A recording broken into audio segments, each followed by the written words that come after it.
नमस्कार, म गोकर्ण बुढामगर। आज म तपाईँहरूलाई आफ्नो वाइफाईको पासवर्ड कसरी फेर्ने अर्थात् पासवर्ड चेन्ज कसरी गर्ने भन्ने कुरा सिकाउन गइरहेको छु। पासवर्ड चेन्ज गर्नको लागि सुरुमा तपाईँको ल्यापटपमा, पिसीमा अथवा मोबाइलमा त्यहाँको कुनै पनि इन्टरनेट ब्राउजरमा जानुहोस्। जस्तो म अहिले मेरो मोबाइलको क्रोम ब्राउजरमा गएको छु र त्यो सम्बन्धित राउटरको आइपी एड्रेस, राउटरको पछाडि लेखिएको हुन्छ आइपी एड्रेस चाहिँ लेभलमा, त्यो आइपी एड्रेस टाइप गर्नुपर्छ माथि सर्च बारमा। जस्तो म अहिले चाहिँ यो हुवाईको अहिले नेपाली बजारमा बढी जसो पाइने भनेको हुवाईको राउटरको आइपी एड्रेस चाहिँ 192.168.100.1 यो चाहिँ हुवाई राउटरको आइपी एड्रेस हो। यो राउटर लगइन गर्ने एउटा गेटवे हो। यो सर्च गर्ने, सर्च गरिसकेपछि यहाँनिर यस्तो अप्सन आउँछ। यस्तो अप्सन अकाउन्ट र पासवर्ड माग्छ राउटरको लागि। अनि राउटरको अकाउन्टमा स्मल लेटरमा ROOT टाइप गर्ने, ROOT टाइप गर्ने स्मल लेटरमा। अनि पासवर्डमा चाहिँ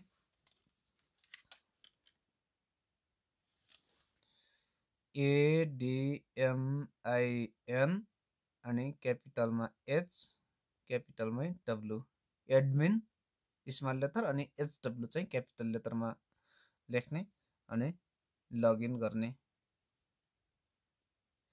यो राउटरको लगइन पासवर्ड चाहिँ हरेक राउटरको लेभलमा पछाडिपट्टि हुन्छ। सबै राउटरमा एडमिन HW नहुन सक्छ।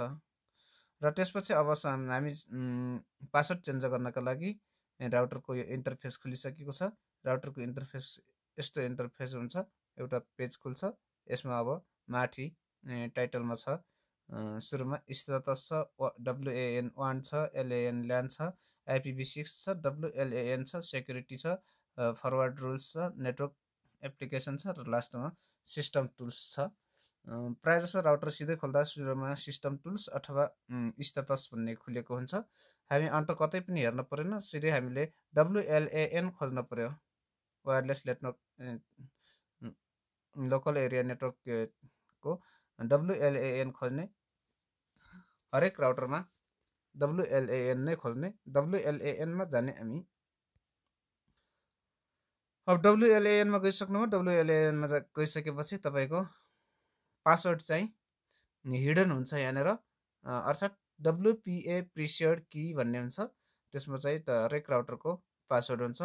अर्थात् सजिलो तरिका तपाईँलाई देख्न सजिलोको लागि यहाँनिर डट लागेको, थप्ला लागेको ठाउँ छ। यसमा जानु हो भने यसको साइडमा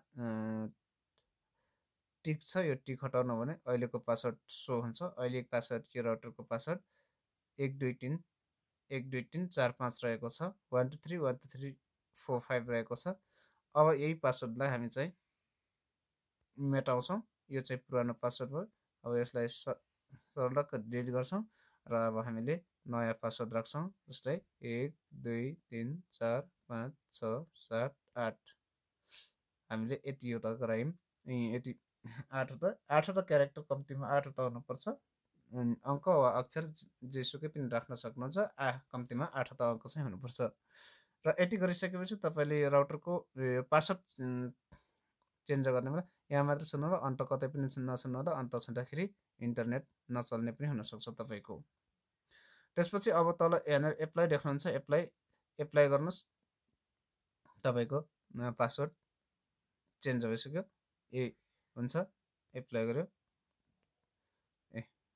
यस्तो भयो, एप्लाई भयो। अब तपाईँको वाइफाई डिस्कनेक्ट भइसक्यो। यहाँनिर मेरो अर्को इन्टरनेट कनेक्ट भयो। अब फेरि माथिबाट के गर्ने, इन्टरनेट खोज्ने।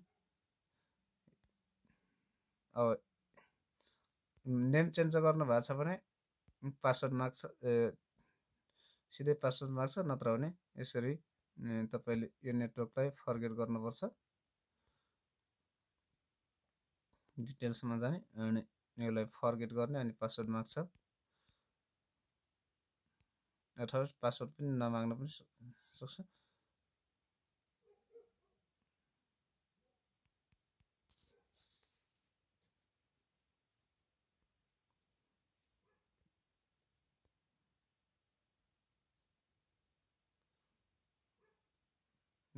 नेटवर्कहरू धेरै देखिरहेकोले मानिरहेको छैन। फर्गेट नेटवर्क गर्ने अनि बल्ल पासवर्ड माग्छ यसले, यो नेटवर्कले। अब पासवर्ड अघिको पासवर्ड हान्छौँ वाइफाईमा गएर 1 2 3 4 5 6 7 8 अथवा 1 देखि 8 सम्म पासवर्ड हान्यौँ यसो सो गर्दा अनि कनेक्ट गर्छौँ।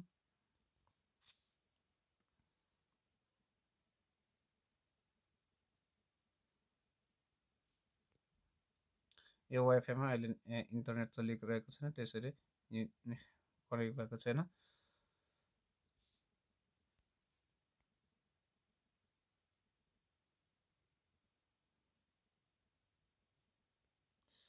यसरी तपाईँ पनि आफ्नो राउटरको अर्थात् वाइफाईको पासवर्ड चेन्ज गर्न सक्नुहुन्छ। वाइफाईको पासवर्ड चेन्ज गर्नका लागि राउटरको पछाडि लेबलमा लेखिएको हुन्छ त्यसको गेटवे आइपी अनि अकाउन्ट र पासवर्ड, युजर नेम र पासवर्ड त्यही राउटरको पछाडि लेबलमा लेखिएको हुन्छ, त्यसरी चेन्ज गर्न सक्नुहुन्छ। अर्को दिन अर्को अङ्कमा म फेरि अर्को राउटर, अरू किसिमको राउटरको पासवर्ड चेन्ज गर्ने तरिका सिकाउनको लागि अर्को भिडियो लिएर आउनेछु। आजको यो भिडियो तपाईँलाई कस्तो लाग्यो आफ्नो प्रतिक्रिया तल कमेन्टमा लेख्नुहोला। यदि यो भिडियो राम्रो लाग्यो भने अरूलाई सेयर गर्नुहोला, राम्रो लागेन भने हामीलाई कमेन्टमा लेख्नुहोला है, कमेन्टमा लेख्नुहोला। आजको भिडियोबाट म पनि बिदा हुन्छु, बिदा दिनुहोस्, नमस्कार।